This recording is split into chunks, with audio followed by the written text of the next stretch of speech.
Anything that you were being forced to do that goes against your conscience it is illegal and it is wrong, whether you are Catholic or an atheist. We have our morals, we have our own conscience, and this mandate is just wrong. And to force students who are paying especially so much, like 30 grand plus in debt, right, just to withdraw because I have no choice, I find it is very unfair. When we think back to our university days, or kids in junior high and high school look forward to university, often the thoughts are of fun, learning, working on a future career, making new friends, and having new experiences.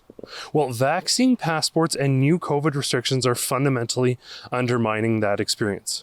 We've heard from many students who feel excluded and segregated. Many will not be able to finish their university careers despite often being in their last year or having already paid for university. It is a troubling situation that has serious mental health impacts. If you're one of the students who has been adversely affected by these restrictions or vaccine passports, or you're someone who wants to help and contribute to the legal battle against vaccine passports, go to fightvaccinepassports.com. Warning, censorship. Adam Soos here for Rebel News, and we are in Fish Creek Park in Calgary. This park is right next to St. Mary's University. We would have loved to have met a student on campus, but the campus has implemented a policy where you must have proof of vaccination or a negative test within 72 hours to attend the campus. So we are instead meeting with a student, Maria here, who risks losing out on her education in her final year because of their vaccine passports. All right, well, thanks so much for meeting up with me today. For folks out there, if you could maybe introduce yourself, tell us a little bit about your situation. For sure. Well, thank you for having me and taking the time. So my name's Maria Ruiz. I'm 22 years old. This is my 5th and last year at St. Mary's University in the biology program. So I'm pursuing biology career. I loved this school. First of all, I just want to start with that. If I had to choose St. Mary's again, I would. But as things have changed and turned, I'm very disappointed in the lack of just consideration for students and willingness to accommodate even. And so maybe if you could tell us a little bit about what's happened. When you started for the school year, you understood you'd probably have to wear masks on campus.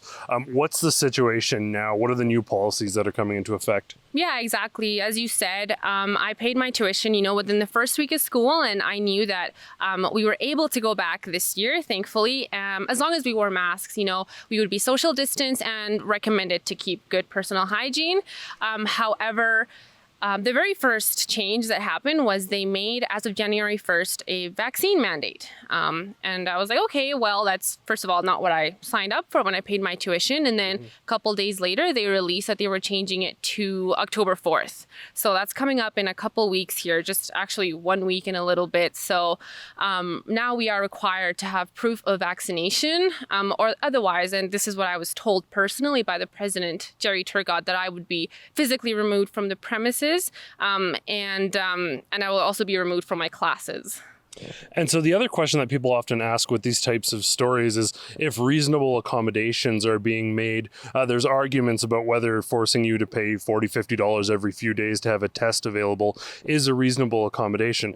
But even that opportunity is going away by January. Is that right? Yeah, correct. So as of October 4th, we are able to have either full proof of vaccination or take a test every 72 hours, which, arguably with lots of students, including myself, is not reasonable. We live on our own. Lots of us were trying to work and do a full course load.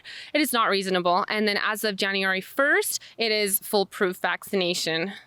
And are they providing any alternatives for you? Like you said, you're in your last year. As of January, you'll be a semester away from graduating with your degree. Are they providing any sort of accommodation for you to go online or finish this any other way? Absolutely not. And I can say this personally because I inquired about this myself. I had a conversation with the president and, you see universities like Mount Royal and UFC who are even giving out a handful of testing kits, right? Like that's at least enough to get us through a couple of months, a couple of weeks. They refused that because they don't have the ability to pay for that, I suppose. However, they did do like draws for tuition. You were able to, which I found interesting. They're spending money on free tuition for one student if you just put your name in for a vaccine, which I found unfair. And then I also asked for other options like going back online. And, considering that we went online for a whole year last semester or last year, and they just said that they don't have the capacity, the ability to go online, which I find hard to believe because, tuition went up so that we could all accommodate, right? I think teachers did an amazing job. They're working super hard. Us students had to accommodate big time. So I know that they are capable of being online again, but for whatever reason, they refused to go online and do blended classes again. Unreal. So are you alone at the university in this position? Are there a number of other people who are kind of sympathizing with your situation? What's going on as far as other students? Oh yeah, thanks be to God for that, because community is huge for this, and I'm not alone. I regretfully, there are students that I know personally who have already dropped out, in senior level courses. Like this is our last year of our degree, and they have dropped out. And there are a handful of us fighting. We're writing letters to the bishops, to the student councils, like to everybody that we can think of to fight for this. And on that grounds, maybe I'll just ask, has it been difficult? First off, maybe what is your reason or what is your hesitation towards the vaccination? And then maybe the lack of support that's come from your religious community.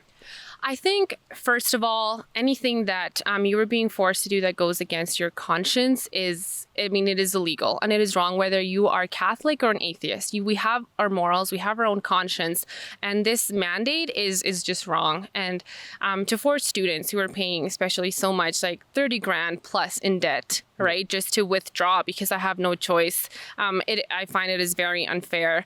And we have had lots of support from great priests around like our parishes. There's a handful I know that are, in contact with students one-on-one. I do believe that I think a firmer stance from some authorities higher up would be necessary, for people to realize that this is unfair for students. Mm-hmm.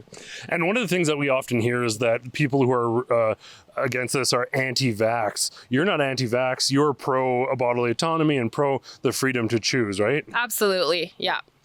What do you say to fellow students who are maybe in the same situation, who have already dropped off, who are feeling discouraged, abandoned both by their religious communities and persecuted by their university? Well, I think the biggest thing is you made your choice. Just don't have regret. I think that most importantly, we just have to be at peace with our decision, right? There's going to be a point where it's going to be more than just what am I going to do October 4th when I'm on campus, right? Yeah. Or January 1st. This is the decision that I made that I'm going to be at peace with regardless of the consequences. And if you're not at peace with, not being able to travel, not being able to go out to a bar or whatever, then maybe you need to reconsider that. And I'm totally open to, down the road, informed consent is the biggest thing, right? Yeah. If I'm informed, who knows, maybe a few weeks, months, years down the road, I will get the vaccine. But that's not what this is about.